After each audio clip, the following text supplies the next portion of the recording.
Hello guys, Crisp here and welcome back to another video. In this one, my friends, I'm gonna be testing the RTX 2060 laptop in GTA 5. These are the specs right here: Ryzen 7 4800H and 16GB of RAM. As usual, we're running the latest Nvidia drivers at the time of recording this video, and yeah, let's just get right into the game. This is the 115 watt version of the RTX 2060, and first of all, let's go over the settings. We're playing in DirectX 11 at 1080p resolution, and right now we're using 4x MSAA anti-aliasing, which is very demanding in this game, and the highest settings. Even the grass quality set to ultra, the post effects setting is actually set to ultra, which will introduce motion blur. I don't like it, but yeah, I want to test like ultra settings here in GTA 5. Let's just enable that, why the heck not. And yeah, this is it. The only thing that's not set to the maximum is soft shadows, which could go to Nvidia PCSS, but yeah, I'm using like the game things, not Nvidia things, so it doesn't really matter.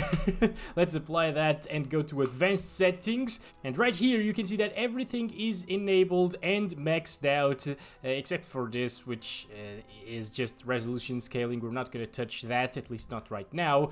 And yeah, let's just load into the story mode. Should I do GTA Online as well, just for a little bit? You know what? That might be a good idea. Alright, here we are. As you can see, GPU utilization is now at 99% usage, and you can see some motion blur, even though the slider was set to the minimum. Yeah, that's why I don't like the post effects setting in this game.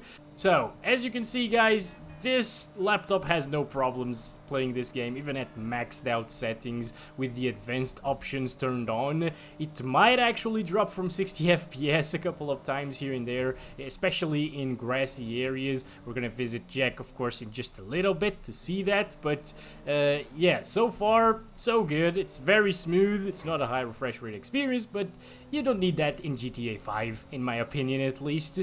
And yeah, it's just an awesome experience, as you can see. Now, these specs, especially the CPU, will probably struggle a little bit if you want to play GTA Online, and I am gonna test that in just a little bit. God damn it, man. These people. Alright, 70s right here, not bad. You know what, I expected lower FPS, especially because MSAA anti-aliasing is set to 4x, and that's extremely intensive, as well as the advanced settings, of course.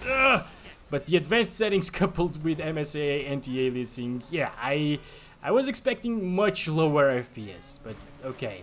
Here we go. Yep, it's dropping into the 30s. Oh, this is rough, guys. This is exactly why I always keep the grass quality set to high in my videos, and yeah, I don't enable post effects as well, and it's also why I never use advanced settings. They are so demanding. Alright, hello Jack, how are you, buddy? You changed color since yesterday, but okay, you do you. If you want to dye your hair, that's fine. Yeah, there's something weird with the grass. You can see like a line of grass, or actually those are like the grass shadows.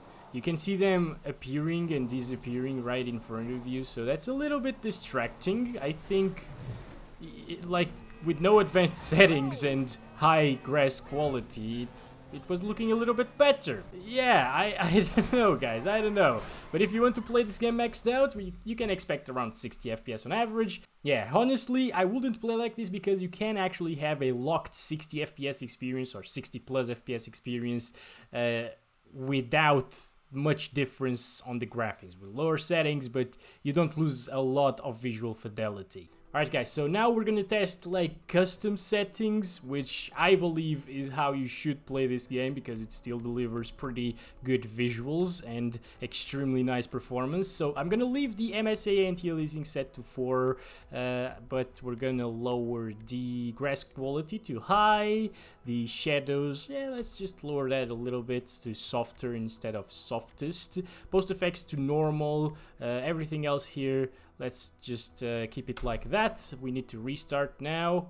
Okay, we just restarted the game, and now we're gonna disable these settings here because I just don't feel the need for them here in GTA 5. I can hardly tell a difference at times, to be honest, so let's apply that. So we're back here, and as you can see, we're getting a lot higher FPS. This is now very smooth. It was very smooth earlier as well, but you're gonna see that it doesn't really drop from 60 FPS using these settings, so I definitely recommend these. We're still utilizing 4 times MSAA anti-aliasing, so still very demanding on the GPU. You can see it up into the 90% usage range, 90 to 100%. And yeah, I don't know if you can tell a difference watching this video, but I don't think the advanced settings do much in this game, and that's why you should disable them with every single GPU, unless you have like an RTX 3080 and you're playing at like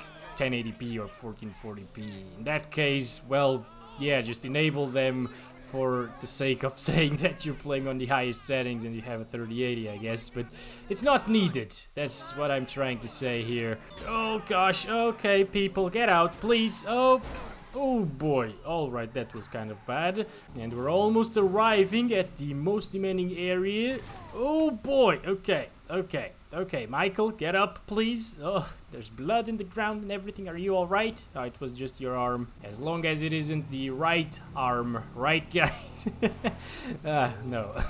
Okay, so anyway, as you can see, it's dropping into the 60s, but it's not dropping from 60. So I really think that this is gonna be a 60 plus FPS experience all of the time. Jack, how you doing? You changed color again. What's happening? I don't understand.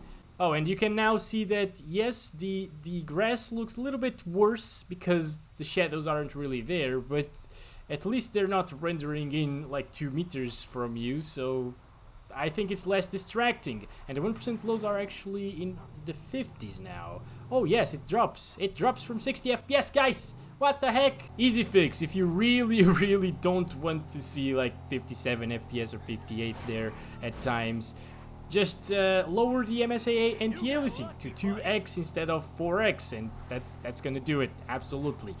And we're gonna play online now, okay? This is gonna be great. I almost never play GTA Online in my videos because I'm usually testing GPUs, and for GPU testing, you want to eliminate the CPU bottleneck, so you'll want to play it in single player, because the GPU gets hit pretty much the same in online and single player because it's actually rendering the same things, but the CPU now has to deal with every other player in the map, so it gets way too CPU intensive in this game, especially because it can only utilize 4 cores. What the hell? Get out.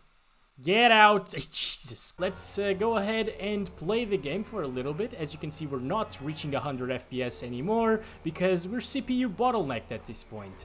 As I told you, this game can only utilize 4 CPU threads. So if you have a fast quad-core CPU like an i5-7600K overclocked, you should probably see around the same FPS actually. But our 2060 mobile is just hovering around like 80 to 90% usage most of the time. I'm gonna try to visit Jack. I have no idea where I am right now, but I want to see if it gets GPU bound in that area. Okay. Oh, why are you opening this for me and now shooting me? What the heck? Are you kidding me? Come on. And look at that, guys. We made it. We're here. I know exactly what I am right now, and I know exactly where we need to go. So, let's do that. Oh boy, okay. Oh, there are no pillars in the online mode. Interesting. I thought that only happened in single player. When you lower the settings to like everything normal, those pillars will actually disappear. And there are no fences as well. There are less things overall. There are less people. There are less bushes, I think. It's still on the same settings. Yeah. The grass... I mean, it still has grass... Yeah, okay, there we go. So, it's still dropping pretty much the same as it did in single player. There might be a little bit of a variation because it's nighttime right now, but yeah, it gets more GPU intensive in this area. The thing about online now is if you want more than 86 FPS on average and lower everything to... What is happening now? Anyway, if you lower everything to normal, you won't really see that big of a jump in FPS as in single player mode, because of course, as I told you a million times before, we are CPU bound, so lowering those settings will make our GPU work less. It will probably reduce temperatures in your system. That said, you can probably have a high refresh rate experience in single player, so let's test it right now, shall we? And for that, all you need to do is actually disable MSAA anti-aliasing. You don't even need to touch these settings and set the game to normal. As you can see, our GPU is now being 40 to 50% utilized, so we're getting like 80 FPS. That means that in single player we'd be getting like 150 if the CPU can handle those many frames, of course. But as I told you, in multiplayer it gets pretty much the same FPS. Also, another reason why I don't really test GTA Online that much is that depending on the session you will see more or less FPS as well. It really depends on how many people are playing in your world and stuff like that, so yeah, it's very inconsistent. Alright, we're back here. I'm not sure what Michael was doing. He was stuck in the middle of the traffic, but don't know where he was going. Yeah, it's looking great. Even without the MSAA anti-aliasing, I mean, if you're playing this game on the laptop screen 15 inches, you know, you're not really gonna notice a ton of jagged edges. So playing without the anti-aliasing is fine, in my opinion. We're gonna go with another car now. Oh, this was actually my white car. This one is black, obviously, but the model was the same as that car that I always used in GTA 5. Anyway, let's start counting our FPS here at these settings. So the CPU is actually struggling. It's getting around the same FPS as with 4 times MSAA anti-aliasing. Unless you stop, of course. If you stop, it's not rendering in everything like coming to you when you're driving at high speeds, so it will get slightly higher FPS, but yeah, interesting. I think in Jack's Hill it will probably still get like 100 or 80 FPS because it's not GPU demanding at this moment. But yeah, I really expected more FPS, guys. I don't know why. I guess it's because my 3700X could actually achieve like 130 FPS average, and this CPU, the 4800H, has the same architecture. Of course, it's clocked lower because it's a laptop CPU and it has a lower TDP. I am so sorry, people. I don't really care about you anymore. Let's keep on moving. Even the 1% lows are the same as with the MSAA anti-aliasing enabled.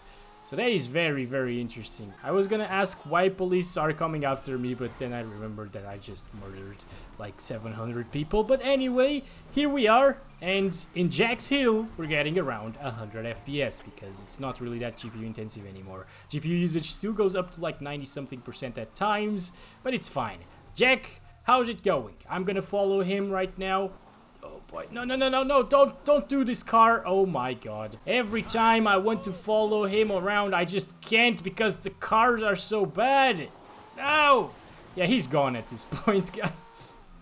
I can't do this. Get the heck out of here, lady. I need your car to benchmark with the rest of the things. I guess that's been it, actually. But yeah, you can expect 112 FPS average, and now the 1% lows are around 70, which is great. It is a smoother experience, definitely, than MSAA anti-aliasing enabled, but I expected more coming out of these specs. It's still very strong performance, don't get me wrong, especially for a laptop, and we're still playing at very high settings after all, but yeah. I expected the CPU to deliver more FPS, basically. Thank you very much for watching this video. Hope you guys enjoyed this one. Don't forget to like and subscribe if you haven't already. I'll be back tomorrow with a video in this same laptop, but it's gonna be in Cyberpunk 2077. We're gonna test ray tracing and DLSS as well. It's gonna be fun. Make sure to turn on those notification bells and stuff like that down below, and I'll catch you then. Thank you very much again for watching. Love you all. Bye-bye.